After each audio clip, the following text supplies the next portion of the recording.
Welcome, my name is Mitchell Clyde, and today I will be starting a video series about how to survive in the wild. This video will cover some of the basics that you can do to prepare yourself so that hopefully you don't get lost in the first place. The later videos in this series will cover what to do once you do find yourself lost.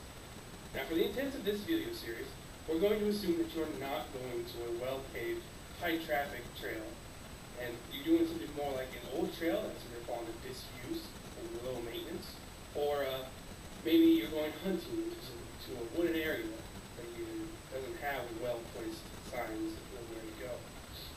The first thing you want to do once you decide where you're going to go hiking is to get a map of the area. If you're going to a place like a logging area, try and get a road map that shows where all the logging roads are and where the rivers are so that you can get a general idea of the area. You also want to acquire what's called a topographical map, which is going to show you all the hills and valleys in the area. Now, since we are in the 21st century, you also have one of the greatest tools that we have around for maps, and that's Google Maps. Not only can you find road maps and topographical maps, you can also find satellite imaging of most places. The reason why these things are important is so that you can find what are called major landmarks, so that once you're out in the field, you have an opportunity to find out where you are and get back to where you want to be.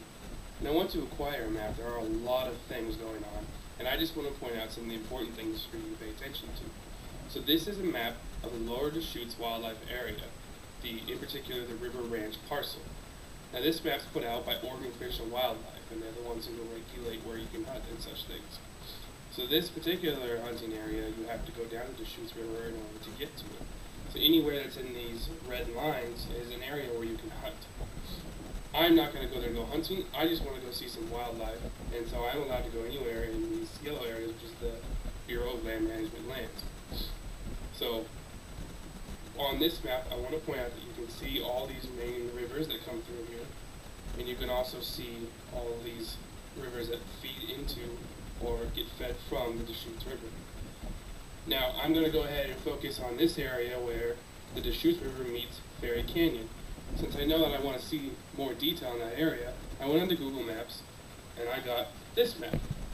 This is a satellite image that shows where Ferry Canyon reaches into the Deschutes River.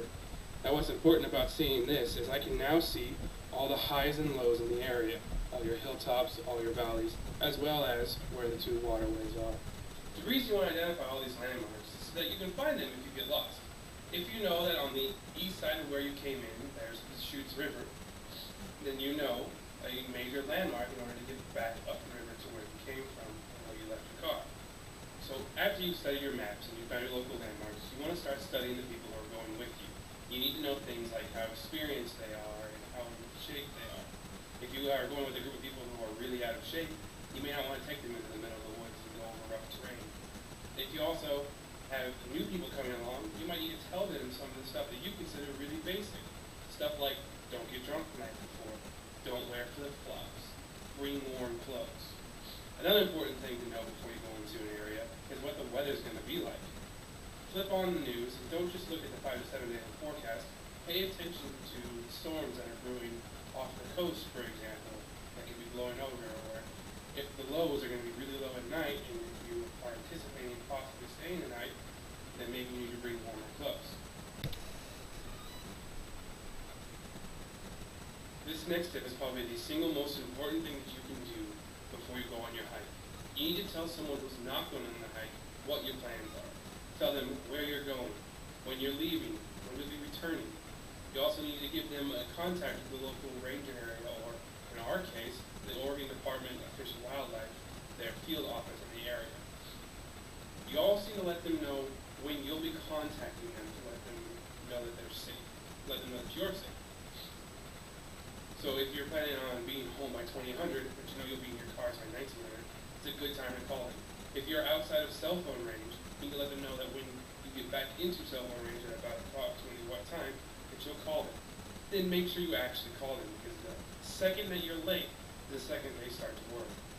If you change your plans, you need to let your contact know, because you don't want rangers busting up your awesome campsite that you put up for the night because you decided that you were going to stay and you didn't tell them. This means if you're out of cell phone service, you need to go to where you have service and contact them before you stay. The final step to preparing for the hike is to get a good night of sleep and start the day off with a good breakfast. It's important to get a good night's sleep before you go, so don't stay up all night playing video games, and please do not go out and drink. The last thing you want to do is get lost simply because you were too tired to pay attention to your surroundings or too hungover to see where you were heading. A good breakfast is not only going to give you a bunch of energy, but it's also going to help you keep alert. So that's all for today's video. Come out and check out my next video learning the basics on how to use a compass and map. Thanks for watching.